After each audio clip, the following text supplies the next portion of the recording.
Malenia, blade of Mikola, the goddess of rot. Vergil, son of Sparta, the Alpha and the Omega. These two goats of video game bosses are extremely powerful in their own right. But if these two were to get into a fight, who would fail and who would stand supreme? But before we get started, have you checked out my other videos? If you're a fan of versus battle discussions, then you might like my other videos like Cole vs Raiden and Kratos vs Dante. Of course, if you subscribe, then you'll be in the know when I post another versus battle. But for now, let's get back to the video. So let's start with strength.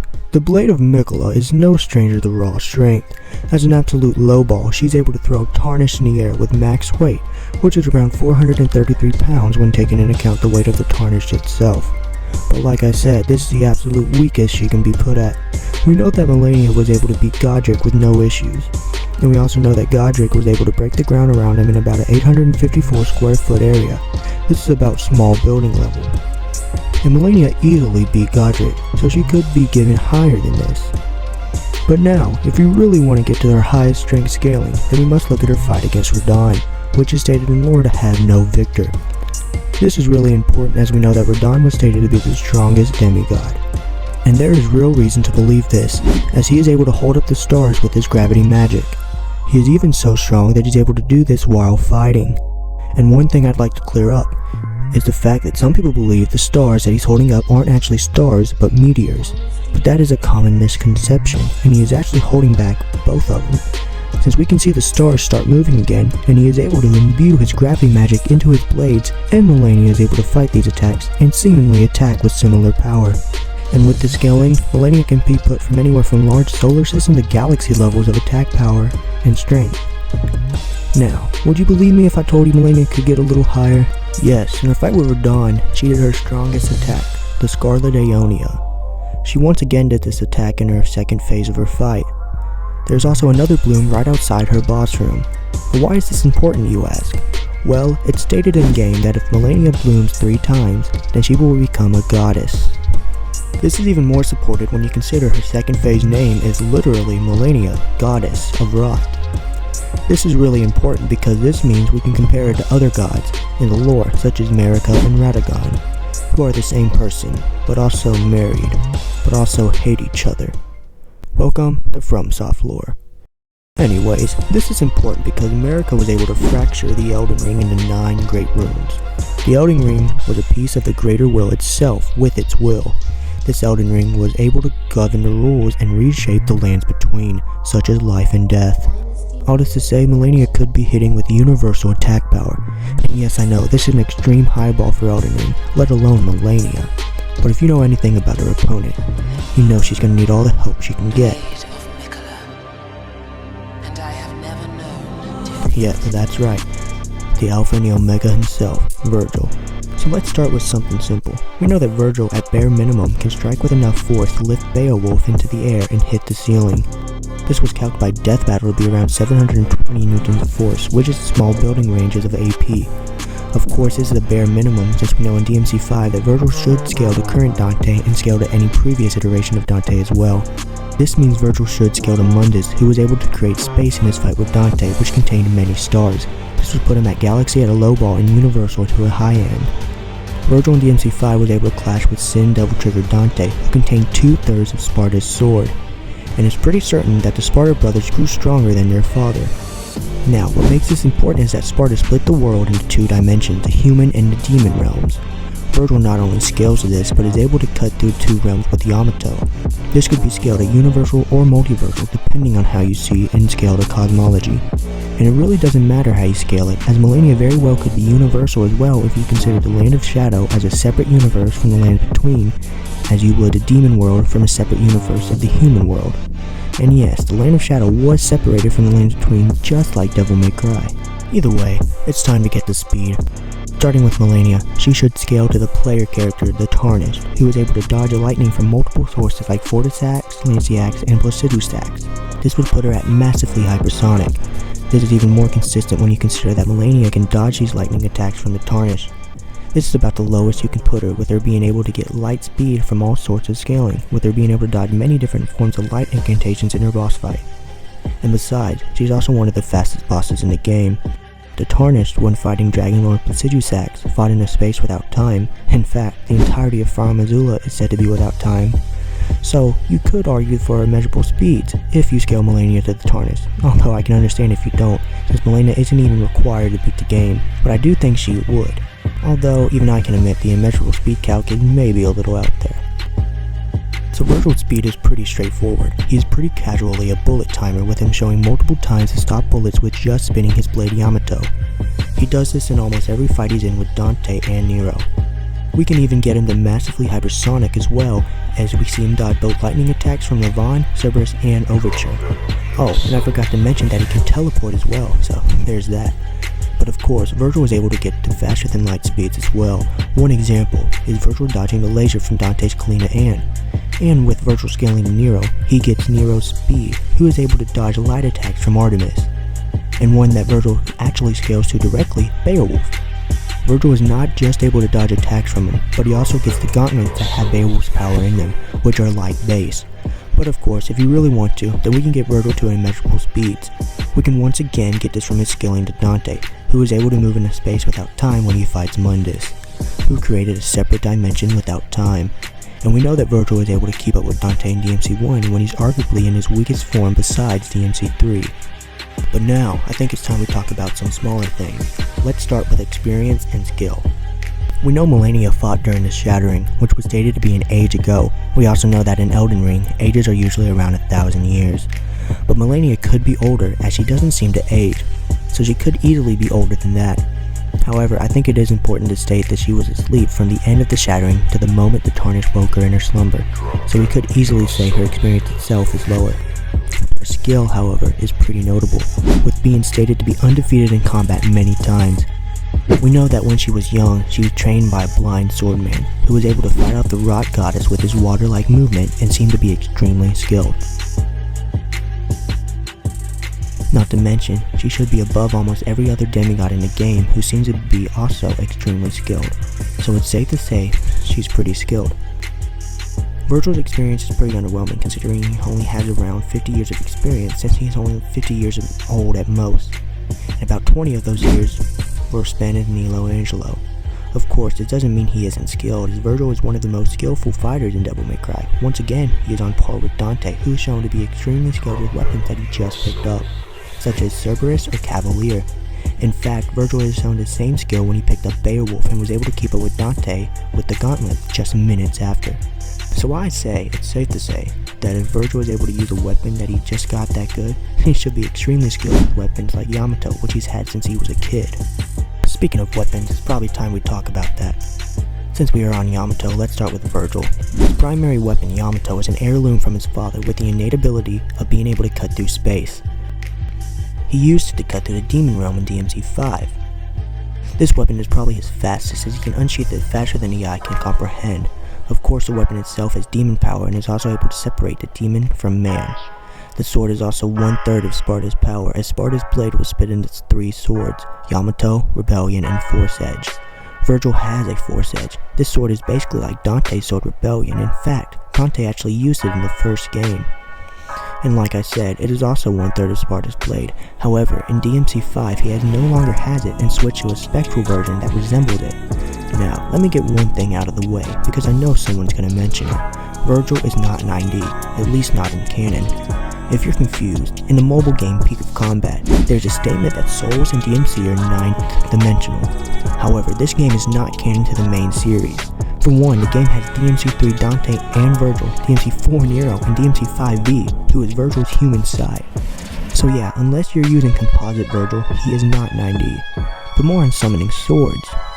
This is another one of his weapons. However, instead of swinging around like a blade, he instead uses them like arrows, firing them from his shoulders, only with his mind. He can also make them circle him, circle his enemies, or just rain down and stunning enemies.